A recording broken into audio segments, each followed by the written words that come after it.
Bapak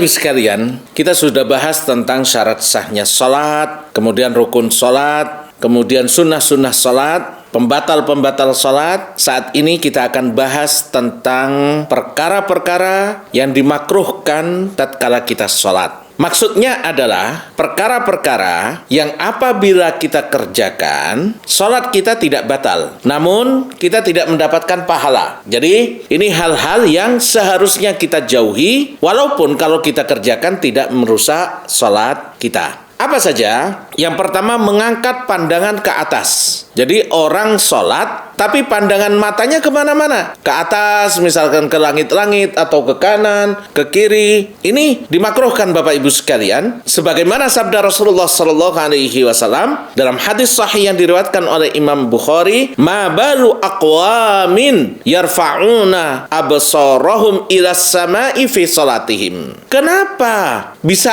ada satu kaum yang mereka mengangkat pandangannya tatkala mereka berada di dalam salat? Fastadda qawluhu fi dzalika, dan beliau masih keras bicaranya, itu tegurannya masih keras. Hatta qala, sampai beliau bersabda, la yantahunna, apakah mereka memilih untuk berhenti, menghentikan kebiasaan nolah-noleh ngangkat pandangan tatkala salat? Au latuh tofanna absaruhum, atau pandangan mereka akan dicabut oleh Allah, pandangan mereka akan disambar oleh azab Allah. Na'udzubillahi min dzalik. Jadi dalam sholat hendaknya kita melihat ke tempat sujud kita. Dalam sholat hendaknya kita melihat ke tempat sujud kita, bukan ngangkat ke atas. Kemudian menoleh tanpa ada kebutuhan. Jadi menoleh tanpa ada kebutuhan. Rasulullah SAW ketika ditanya oleh Aisyah radhiyallahu anha tentang hukum menoleh di dalam salat, beliau mengatakan, huwa ikhtilasun yakhtarisuhu syaitanu min salatil abdi. Kalau ada orang yang salat terus noleh, beliau katakan itu pencopetan, pencurian, yang mana setan mencuri dari salatnya seorang hamba. Maka hendaknya dihindari Bapak Ibu.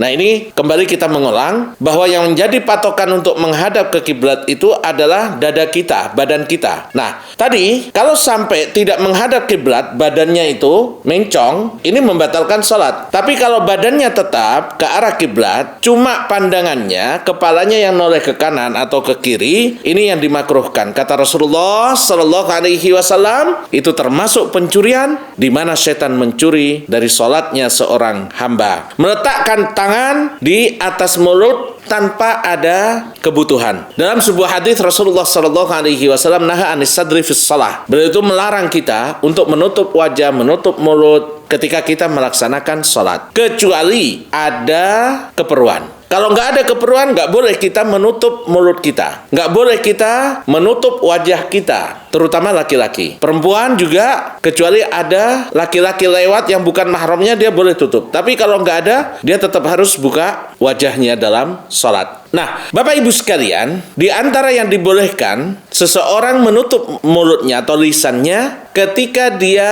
menguap. Rasulullah SAW bersabda, "Idza tatha'aba ahadukum falyadha' yadahu fi fihi." Apabila salah seorang di antara kalian menguap, maka hendaknya dia letakkan tangannya di lisannya. Jadi kalau seseorang sholat tiba-tiba menguap, nah ini boleh ditutup karena ada keperluan atau karena pandemi, sakit. Hukum dasarnya kita sebaiknya tidak menutup hidung kita, lisan kita. Namun kalau ada hajat seperti pandemi saat ini, kita dibolehkan untuk memakainya karena ada hajat, keperluan, dan ada darurat di situ. Kalau hari-hari biasa, hanya untuk pencegahan, ya bukan pandemi, hanya untuk pencegahan, sebaiknya tidak dipakai Bapak Ibu ya. Kami sering tekankan para jamaah haji yang sedang melaksanakan ihram sebaiknya tidak memakai masker dalam keadaan tidak pandemi, dalam keadaan sehat-sehat saja. Kalau dia cuma biar nggak kemasukan pasir misalkan, ini hanya pencegahan, sebaiknya tidak dipakai dalam ihram maupun di dalam sholat. Tapi kalau ada keperluan seperti saat ini pandemi di mana-mana, para ulama sudah memfatwakan fatwakan, maka adanya darurat ini daf'u madharrah muqaddam ala jalbil masalih. Jadi kita menolak keburukan itu lebih dikedepankan daripada mengambil maslahat. Mengikat rambut atau baju, ini termasuk yang dimakruhkan. Dalam hadis Ibnu Abbas radhiyallahu anhuma, Rasulullah sallallahu alaihi wasallam bersabda, "Umirtu an asjuda ala sab'ati a'dzum." Saya diperintahkan untuk sujud di atas 7 anggota tubuh. Sudah kita jelaskan di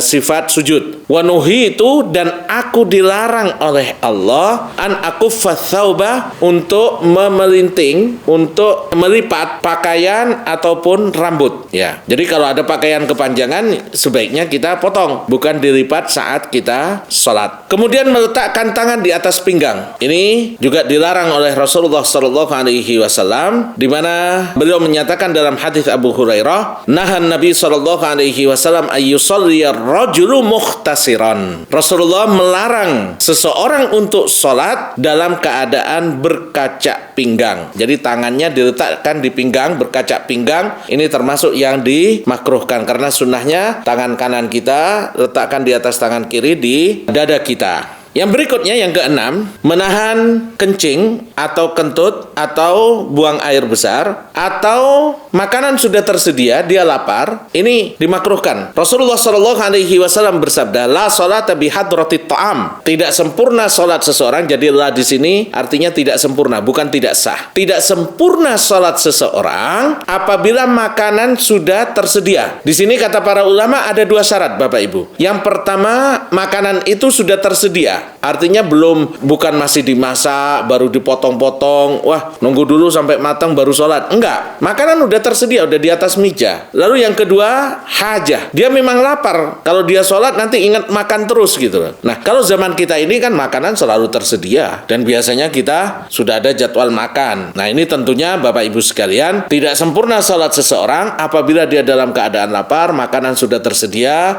apalagi sholat isya, sebaiknya didahulukan makan malam dulu agar bisa sholat dengan khusyuk. Wala may yadfa'uhul akhbathan, dan tidak sempurna juga sholat seseorang yang menahan 2 kotoran, artinya menahan untuk buang air kecil atau menahan untuk buang air besar. Jadi dalam sholat jamaah pun, kalau salah seorang di antara kita mau ke masjid, sudah hampir iqomah, tiba-tiba mules, jangan paksain Bapak Ibu, ke kamar mandi aja dulu, selesai baru sholat. Kalau dapat sholat jamaah ya alhamdulillah, kalau enggak kita sholat sendiri, dan insya Allah kita tetap mendapatkan pahala sholat berjamaah, karena kita meninggalkannya disebabkan adanya uzur. Lalu sholat di jalan, karena itu mengganggu manusia, ya. Sholat di jalan, lalu kemudian ini dijelaskan di dalam kitab-kitab fikih, ya Bapak Ibu sekalian, dalam kitab Al-Fiqhul Manhaji ala madhabil Imam Syafi'i, dilarang untuk sholat di jalan. Lalu sholat di tempat maksiat, wa tukrahus sholatu fil kanisah wa fil bi'ati wa hiya ma'badun nasara wal yahud, dan dilarang atau dimakruhkan untuk sholat di gereja yang merupakan tempat ibadahnya orang Nasrani, atau bi'ah yaitu tempat ibadahnya orang-orang Yahudi, wa fi amakinil kufri, dan di tempat-tempat yang di dalamnya ada kekufuran,